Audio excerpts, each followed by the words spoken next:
On va continuer le réseau et on va voir un peu de DevOps, hein. Donc le DevOps, vous savez, dans les entreprises d'informatique, c'est vraiment la fusion entre les ingénieurs de pré-production, de test, de production, hein, ce qu'on appelle des bacs à sable, des environnements de développement et de prod. Et on essaye de leur inculquer pas uniquement du développement, à savoir coder, livrer des applications web. On leur apprend aussi l'aspect sécurité, parce qu'on a compris que des ingénieurs qui font plein de belles choses, mais qui ont aucune notion de la cybersécurité, eh ben, ça peut créer des problèmes. Ok? Et si mes ingénieurs sont formés à la cybersécurité, quand bien même ils font du développement, ok, ils penseront à faire de la revue de code, ok, de la relecture de code, ok, faire des tests unitaires, faire des tests fonctionnels, ok, et au niveau de la sécurité aussi. Donc on essaie d'inculquer de plus en plus cette philosophie de cybersécurité, alors que honnêtement, avant, on en avait strictement rien à foutre. Ok, donc on a un MacDev, hein, c'est le patron, c'est le chef de l'équipe de dev, et il envoie un email alarmant indiquant qu'ils ne sont pas en mesure de mettre à jour l'application web externe de la meilleure société de festival que vous connaissez. Sans cette mise à jour, personne ne peut voir le plan de la meilleure compagnie du festival. L'équipe de développement a utilisé un serveur CICD pour envoyer automatiquement les mises à jour au serveur. Mais le serveur a été compromis. Donc encore une fois, on nous demande de récupérer ce qu'on peut. Donc on va essayer de voir un petit peu de comprendre le concept CICD, hein, les risques associés et avoir une meilleure compréhension sur les vecteurs d'attaque, d'exploitation au niveau du CICD. Alors, le CICD, ok? Donc c'est deux termes hein, qu'on utilise très souvent dans le développement logiciel, dans le DevOps. Leur définition est assez simple. On a le CI, c'est le Continuous Integration, hein, l'intégration continue, qui est le processus dans lequel le code source du logiciel est conservé dans un référentiel central, GitHub, et c'est là qu'on va aller rechercher sur GitHub éventuellement, hein, si on peut pas trouver des failles dans un des logiciels qui a été codé par la boîte, hein, et éventuellement ils ont peut-être laissé des mots de passe en clair. Bref, GitHub, comme Facebook, comme Twitter, comme tous les réseaux sociaux, comme LinkedIn, sera une porte d'entrée pour tous les pirates pour récupérer pléthore d'informations en vue de préparer une cyberattaque. Ni plus ni moins. Ne soyez pas dupes. Toutes les modifications sont stockées dans ce référentiel central pour éviter de se retrouver avec différentes versions du même code. Ok? On, on pousse, j'ai 50 ingénieurs qui travaillent sur du code, ils poussent vers le référentiel central, par exemple GitHub, ok? Et à partir de là, tout le monde travaille sur la même version, hein, on a la main branch, donc la branche principale, et après on travaille sous des sous-versions, hein, ce qu'on appelle des commits, quand on travaille en dev, grosso modo, à chaque fois qu'il y a un commit, c'est qu'on pousse une mise à jour au niveau du code source principal, hein, on va faire très très simple. Et si je me trompe, excusez-moi, je suis pas développeur. Donc CD, CD c'est le continuous deployment, ok? Donc ne pas confondre l'intégration continue, continuous integration (CI) avec le continuous delivery, hein, livraison continue (CD), ok? Donc le CD c'est l'étape suivante, parfois intégrale du mode d'intégration continue où le code est automatiquement déployé dans les environnements de test, de pré-production et de production. Hein, typiquement, on commence sur une version très bâtarde, hein, c'est vraiment le sandboxing, hein, bac à sable. Dans le bac à sable, on va tester notre application de test. Une fois qu'elle a rempli certaines conditions, qu'elle est pas trop buggée, qu'elle est à peu près stable, on va la passer en pré-production, on la passe pas en production tout de suite, hein, c'est ce qu'on appelle un environnement de dev, ok? En pré-prod, on la fait tourner, on essaie de découvrir en fait quels sont les problèmes inhérents, est-ce qu'il n'y a pas des bugs cachés, est-ce que l'application est censée faire ce qu'elle est censée faire, et si jamais il y a des problèmes, bah, on essaie de les solutionner avant de passer en production. Ok, on a trois grosses étapes. Après, des fois, il y en a cinq, des fois, il y en a quatre, des fois, il y en a trois. Tout dépend des entreprises. Mais retenez le sandboxing, ensuite le dev, ensuite la prod.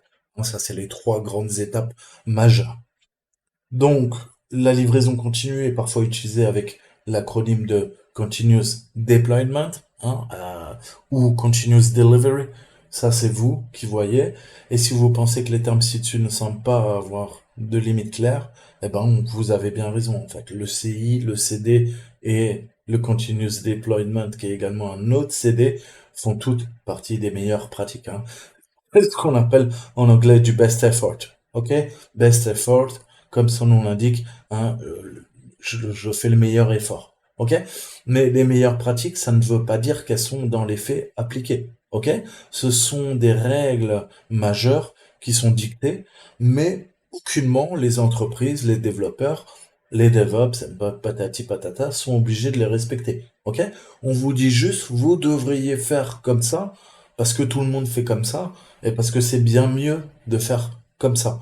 Après, dans les faits, la réalité du terrain, vous savez très bien que vous pouvez être en best effort, et pourtant, bah ouais, les meilleures pratiques sont pas forcément tout le temps respectées au sein des entreprises.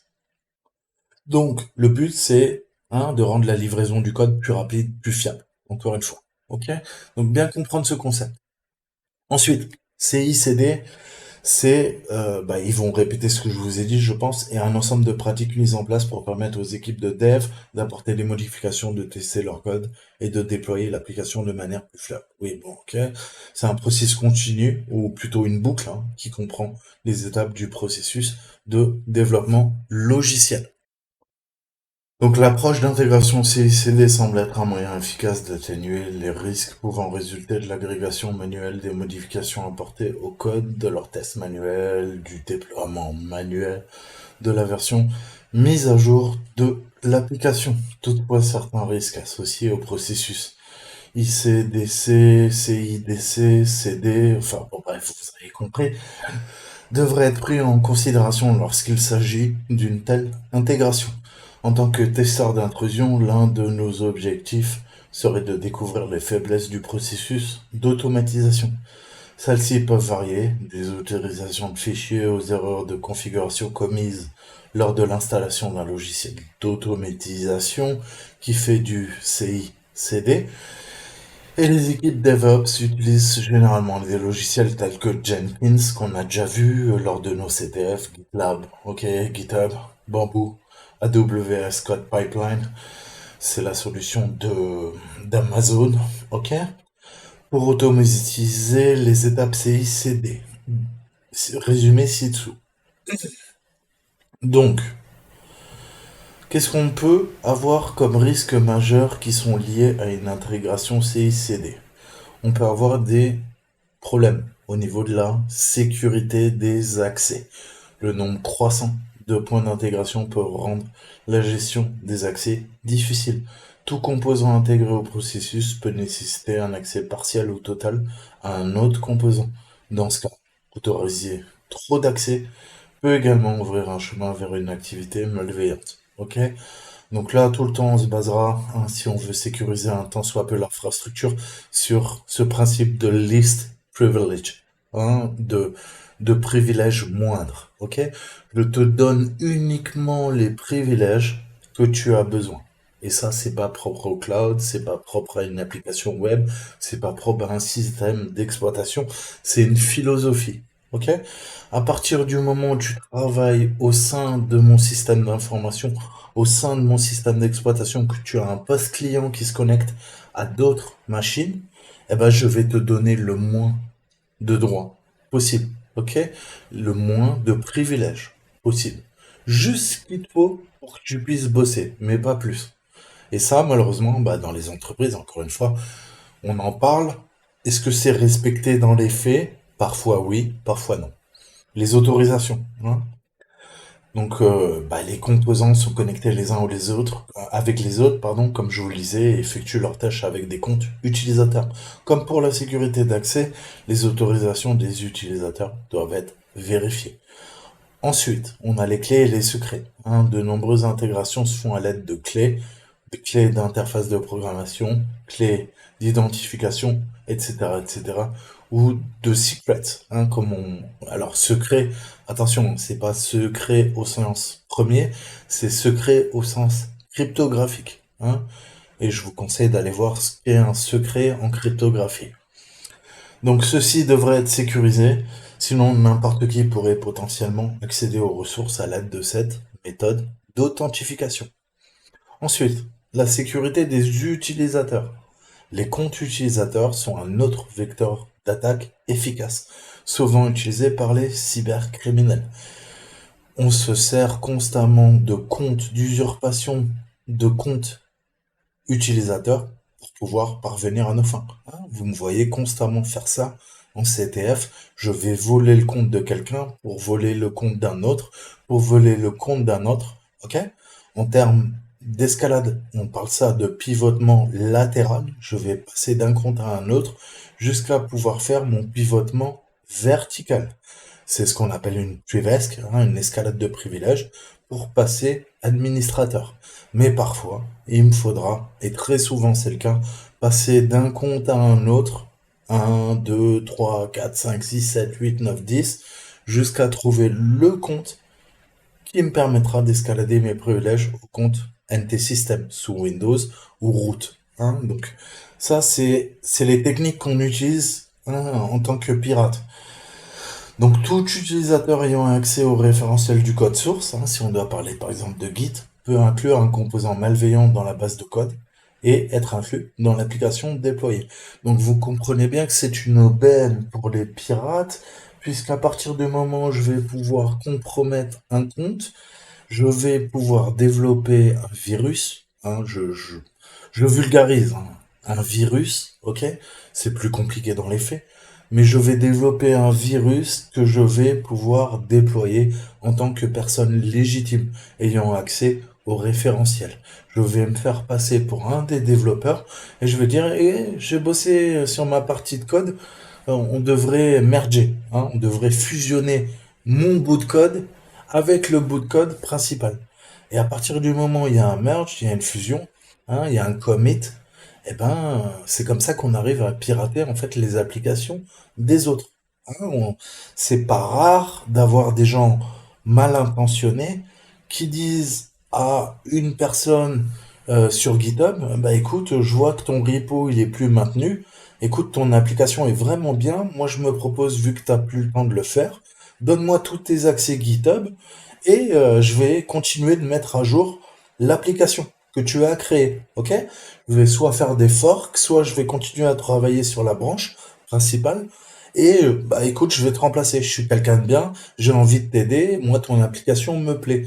Hein, on récupère des applications extrêmement célèbres, extrêmement utilisées par la plupart des gens, et ils ont confiance dans les développeurs principaux, viennent se greffer une partie malveillante qui va venir injecter des ports dérobés, qui va venir affaiblir la cryptographie, qui va venir pousser carrément des charges utiles malicieuses au sein du code. Ok? Ça arrive constamment. Hein. Il y a la moitié des repos sur GitHub qui sont des repos malveillants. Ok? C'est pour ça que je vous dis, c'est bien d'accéder à plein d'outils. Vraiment, GitHub, c'est magnifique. Mais il faut comprendre le code source, pouvoir l'analyser, parce que vous pouvez vous faire poutrer par le code source. Vous pouvez avoir des dépendances qui sont pas satisfaites, et le code source vous dit, c'est quoi, regarde dans tes dépendances Python, je crois que tu as deux, trois modules qui te manquent, que tu devrais installer. Mais qu'est-ce qui vous garantit que ces fameux modules euh, dont on a besoin pour les dépendances ne sont pas également vérolés? Hein. Je vous ai parlé des attaques de supply chain.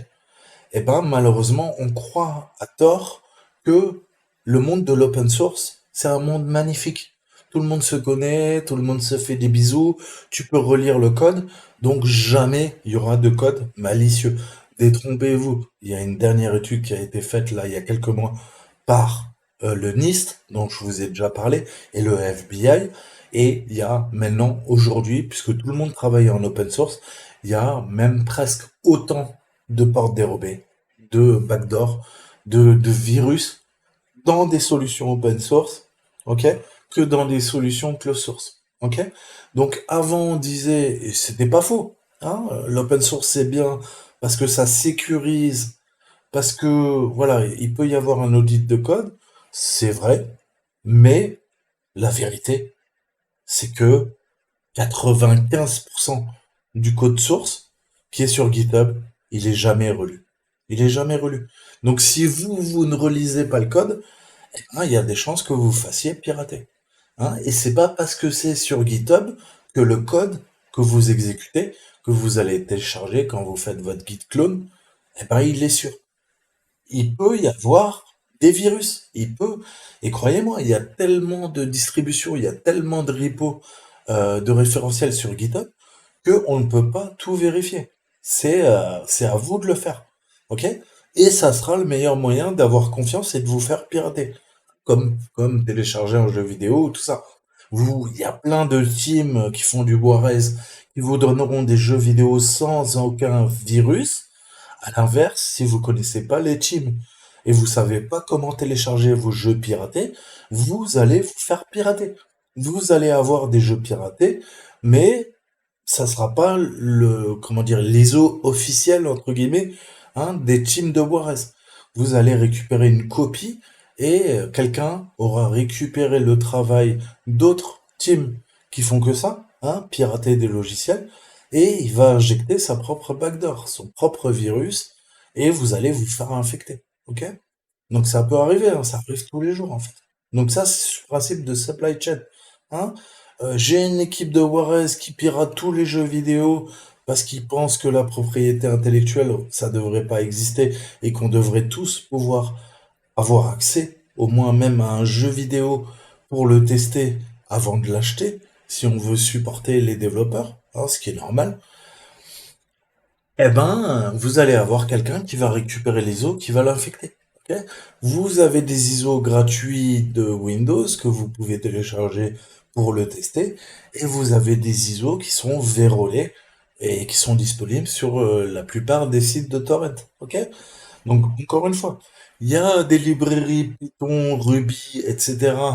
qui sont légitimes, et il y a d'autres librairies qui vont être modifiées par une partie adverse, attaquante, et vous allez télécharger les modules, sauf que c'est pas les bons modules, c'est des modules qui vont venir pirater votre infrastructure, votre serveur, votre poste client, votre machine que vous utilisez tous les jours.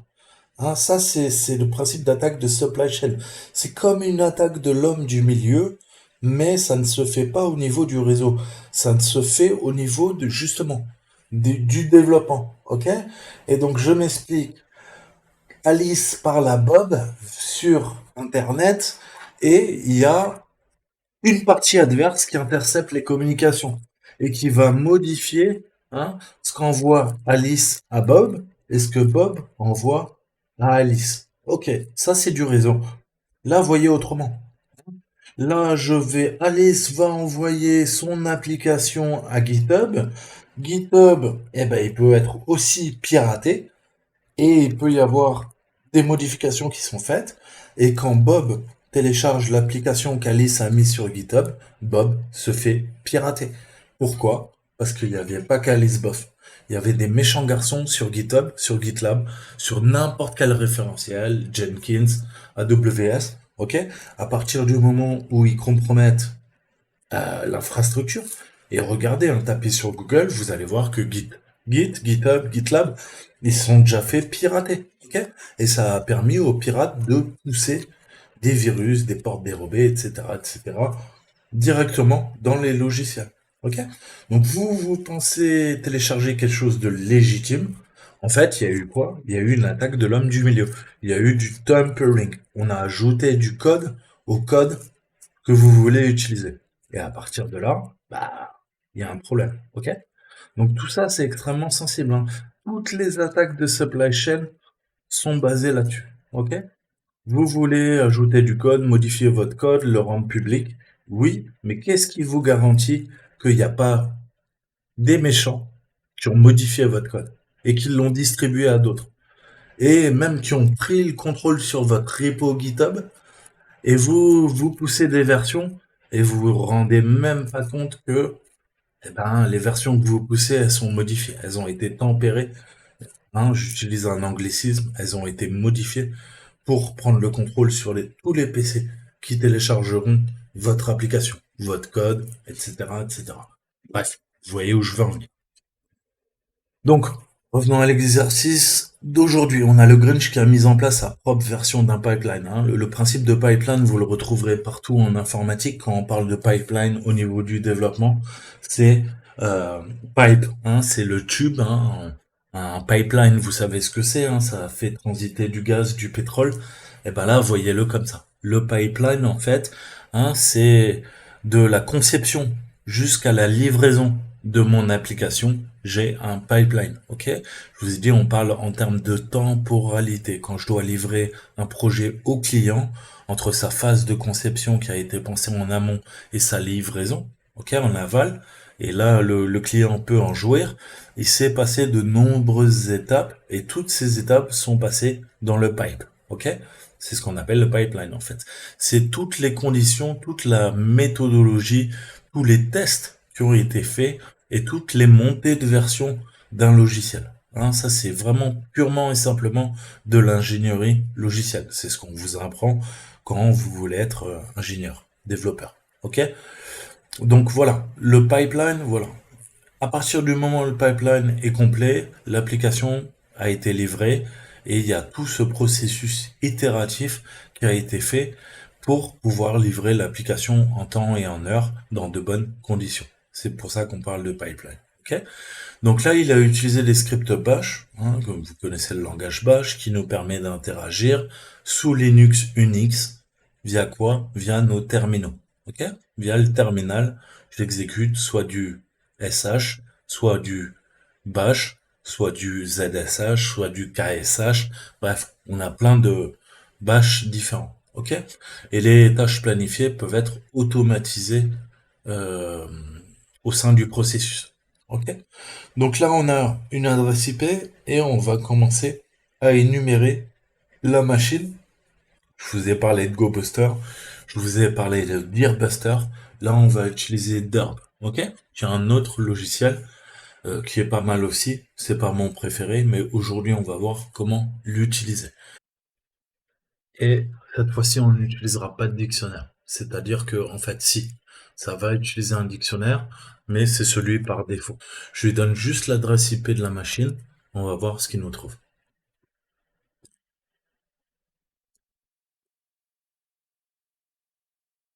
Donc, vous voyez, à partir de son dictionnaire qui s'appelle Common, pas Default, pardon, il va nous trouver des trucs. Là, il nous trouve admin. Cool.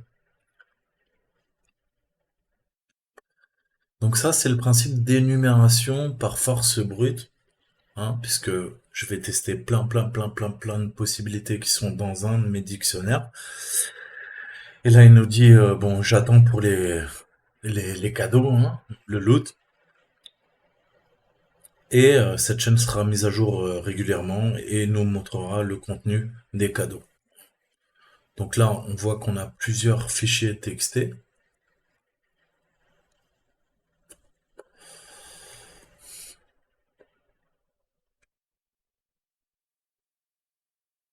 Parce qu'ils veulent. Derb. Ouais. Donc apparemment, il y a une iframe, hein, qui est utilisée. ls.html. Cette page semble étrangement proche de la sortie de l'exécution de la commande ls. On va aller voir.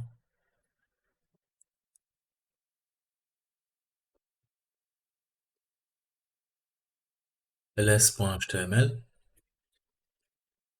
En effet, hein, on voit qu'on a un fichier HTML, c'est comme si on avait fait un ls dans le répertoire. Ça y ressemble, puisqu'il nous affiche, hein, comme si on avait fait de l'injection de commande et qu'on lui avait demandé, par exemple, je sais pas, hein, qu'il y ait un paramètre, qu'on fasse notre string query. Voilà. Là, je lui mets un string query que je vais mettre, par exemple, je sais pas, cmd est égal à ls. Ah, ça passe. Ça commence mal. Est-ce que je peux faire PWD? Donc, vous voyez là, je commence directement à faire une attaque par injection de commande. Ah, PWD, ça passe pas. Mais vous voyez cette logique, hein, il y a un paramètre, et peut-être que ce paramètre, on lui passe la commande ls, et c'est camouflé dans le fichier ls.html. Ok? Donc, connectez-vous à la machine en SSH avec MaxKiD mot de passe 1. Zoomer un peu en tant que MaxKiD, arrobase, l'adresse IP. Il nous trouve le serveur, yes, password en majuscule.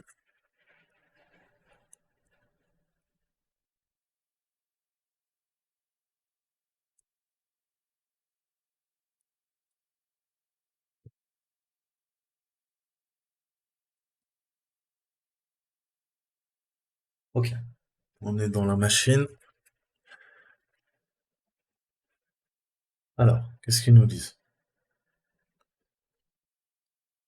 Dans script, The Grinch, on va aller voir.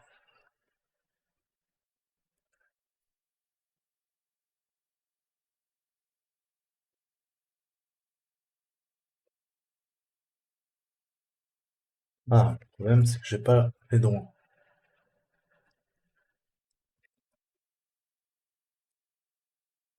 Si. Ok. Donc on voit qu'on a quatre scripts SH. Donc si c'est du SH, ce sont des scripts bash. Ok. Qu'est-ce qu'ils nous disent de plus? Voilà. Hein, ls nous montre que la plupart des scripts du dossier ne sont pas accessibles par l'utilisateur MaxKiD. En effet, si je fais un ls, voilà, on va voir un petit peu. Voilà. Route. Le seul script que quoi je peux modifier, c'est l'out. Pourquoi? Parce que moi je suis pas route, moi je suis quoi? Bah, je peux faire ID. Je suis quoi? Je suis MaxKiD 1002. Donc, moi je suis ça. Je suis other. Pourquoi? Parce que ça c'est le root, ça c'est le groupe root, hein, administrateur. Là aussi, là il n'y a rien. Et ça, ou ça, ou ça, ou ça, c'est quoi? C'est other. Other ou all. Donc les autres, ok? Les autres, c'est qui? Bah c'est moi. Moi, je fais pas partie, je ne suis pas root et je ne fais pas partie du groupe root. Moi, je suis quoi? Je suis Max Kiddy, je suis pas root. Je suis JID 1002 aussi. Je suis Max Kiddy, je fais pas partie du groupe root, je fais partie du groupe Max Kiddy. La preuve en est. Ok? Donc ça, ce fichier-là, je sais que je peux écrire dedans. On va aller voir un peu.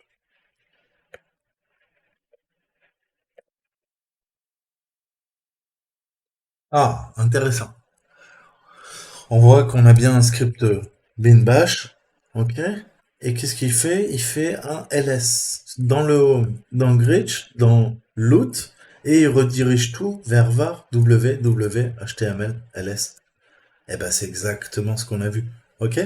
Quand j'arrive sur cette page, ça me charge la ressource ls.html. Ok? Comment je sais ça? Bah, on peut aller voir. Je peux lui demander quoi? ls.html?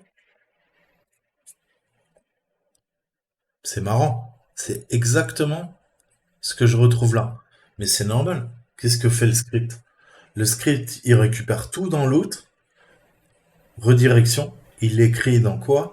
Dans le serveur Apache, var www.html. Ça, c'est la structure du serveur Apache. Il y a quoi? Il y a un fichier ls.html avec le loot qui est présent dedans. Ok? Ça redirige quoi? De la machine du serveur vers le serveur Apache. Ok? Comment je sais ça? Bah, tout simplement parce que moi aussi, hein, j'ai un Kali Linux. Mon Kali Linux, il a quoi? Il a un serveur Apache. Alors, oui, il y a de la latence, hein, veuillez m'excuser. Mon ordinateur n'est pas en forme. Qu'est-ce que j'ai là? LS. J'ai quoi? J'ai var, mais j'ai aussi www et j'ai aussi HTML. Moi aussi, j'ai un serveur Apache. Vous voyez que c'est exactement le même endroit. Et là-dedans, j'ai quoi? Eh ben, j'ai mon index.html qui permet de charger par défaut une page pour mon serveur. Ok? Donc lui, dans mon HTML, il a quoi en plus? Il a un fichier qui s'appelle ls.html. hein. Si je dois le créer, je vous montre, hein. Je peux en créer un, ls.html. Donc lui, il est configuré comme ça. Alors, on va faire un sudo. Il n'y a pas de problème.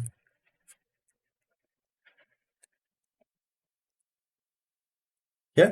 Il a un ls HTML. Ok?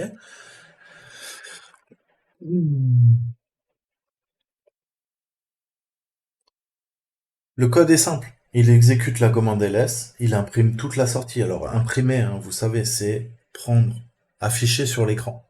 Sauf que si on fait une redirection, plutôt que l'afficher sur l'écran, on l'enregistre dans un fichier. Hein. Donc, le Grinch parcourt la page de n'importe où sur le réseau et ça lui permet de voir le butin qu'il a accumulé. Pour l'instant, il a accumulé tout ça. Ok? Et comment je sais ça? Ben, on peut peut-être aller voir. On va jouer un peu. Ok, ça c'est cool.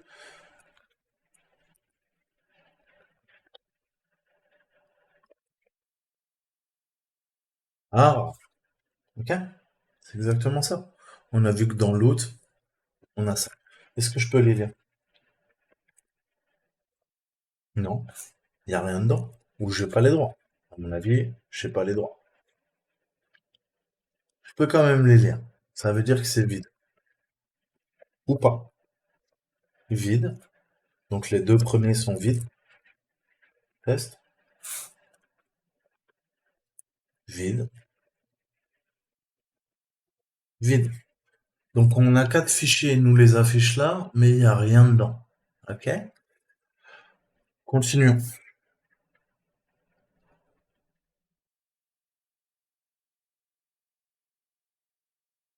Mais il y a un problème concernant les autorisations de sa tentative d'intégration continue. Max qui dit peut modifier le contenu de l'OutSH. Ça, je vous l'ai dit. On a regardé. Donc, si on modifie le code dans le fichier pour imprimer le contenu de TC Shadow, ça sera une preuve concluante qu'il y a un problème de misconfiguration, hein, de mauvaise configuration au niveau des autorisations. Hein, et ça crée une menace pour le processus d'intégration. Et ça peut être également utilisé pour faire notre escalade de privilèges. Ok? Donc, je vous ai fait des cours, allez voir ma playlist Linux, recherchez Privesc, et je vous ai montré comment on faisait des Privesc sous Linux. Donc nous, on va exploiter ce problème, hein, de configuration. On va regarder un petit coup d'œil à checksh, ok? Et on va voir si on peut pas taper là-dedans. Donc, je sors de là, je reviens donc voir le répertoire où on était avant, c'est script, ok, et il nous dit, regarde, check SH, permission denied, pas de chance, ok. Par contre, qu'est-ce que je peux faire? Hmm, j'ai loot, nano loot,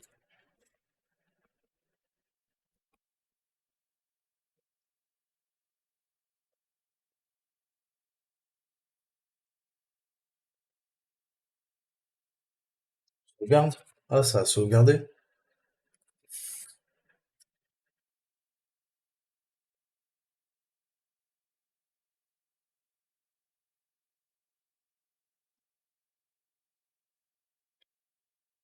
Voilà, on rafraîchit plusieurs fois et on récupère.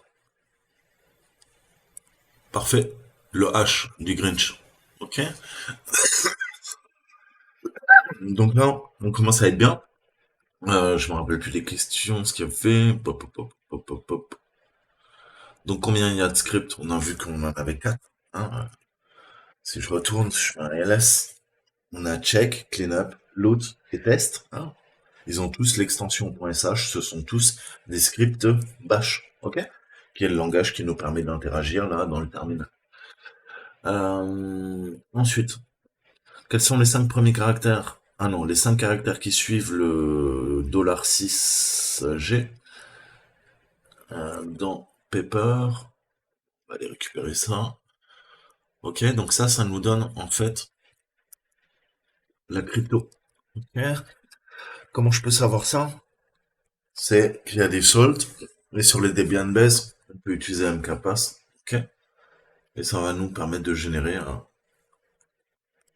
justement au format Linux. Hein. via OpenSSL, vous pouvez nous demander de générer. On peut demander à OpenSSL, par exemple, de générer quoi? PassVD, ok, un salt hello world. Donc je fais quoi? Je demande à OpenSSL de quoi? De générer un password, ok, avec longueur de clé et du salt. Hein, le salt, oui, c'est salt, ok. Donc on va générer une fonction à partir de la clé salt, enfin, du salt.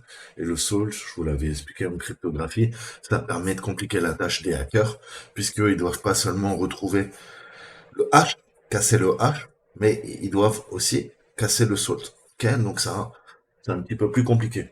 Hello world. Ok, mais à la limite, qu'est-ce qu'on peut faire? On peut faire un truc assez vicieux. Je m'explique. Si je sais ça, hein, donc vous voyez là, le 1, 6, tout va dépendre en fait. Voilà, le sol entre 8 et 16. Désolé.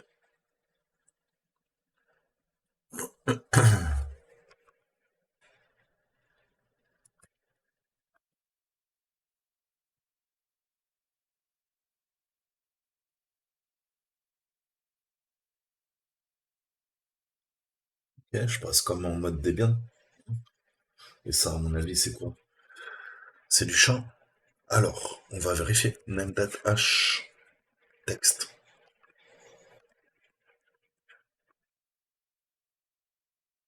Bcrypt, most likely. Eh bah ouais, c'est normal. On attaque du Linux, donc oui, c'est du Bcrypt.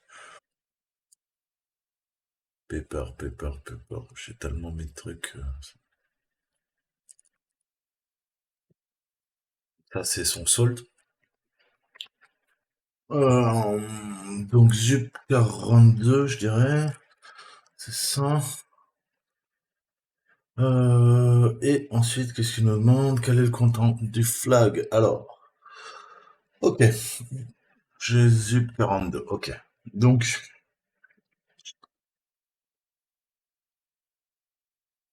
what is the content? Donc, quel est le contenu hein, du drapeau qui est sur le bureau de Grinch? Donc, si je réfléchis un peu, j'ai quoi? Je vais à la racine du système de fichiers. J'ai Home, j'ai quoi? J'ai The Grinch, hein, c'est l'équivalent de C2.user dans Windows, mais là on est sous Linux. Et on a quoi? On a desktop. Ok. Donc, c'est des desktops, pardon. Si je fais PWD, ok, j'ai le chemin absolu. Ok, donc si je résume, à la racine du disque dur, du système de fichiers, on va dire, j'ai quoi? J'ai une arborescence home, j'ai une sous-arborescence de l'utilisateur, ok, qui s'appelle The Grinch, qui est quoi? Qui est le home, en fait, le vrai home, hein, ce qu'on appelle le home, c'est votre dossier. Comme moi, quoi, saltimbanque, j'ai quoi? J'ai un home, hein, c'est la fameuse vaguelette. Quand je fais cd vaguelette, hein, c'est égal, en fait, à quoi? À cd racine du système de fichiers, home, saltimbanque. Ok? C'est exactement la même chose. La preuve en est, qu'est-ce que je peux faire? Je peux faire ça, je peux faire surtout ça. Ok, là je suis dans quoi? Bah, je suis aussi dans Vaguelette, rien n'a changé. Hein, je lui dis c'est des vaguelettes, il me dit bah ouais, vaguelette. Et vaguelette, c'est quoi? Bah, c'est Home Saltamon. C'est ce qu'on appelle le Home User. Hein? Je suis dans le répertoire de l'utilisateur. Donc lui, c'est quoi? C'est The Grinch et c'est dans le desktop. Donc maintenant, vous l'avez bien compris, on va réutiliser bah, la même faille. Je vais aller dans Script. Ok, je vais faire un anneau sur loot. Et là, plutôt que s'emmerder là-dessus, ok, je vais lui dire quoi? Je vais lui dire, écoute, tu vas faire 4,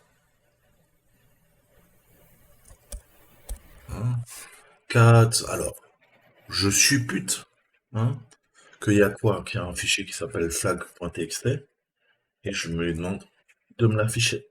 On va voir si c'est bien ça. Qu'est-ce qu'ils nous disent? Range user flag.txt. Ils sont gentils, ils nous le donnent. Ok, donc, retournons sur la page. Hop, hop, hop, hop. Et au bout d'une minute, ben, ça devrait mettre à jour tout ça.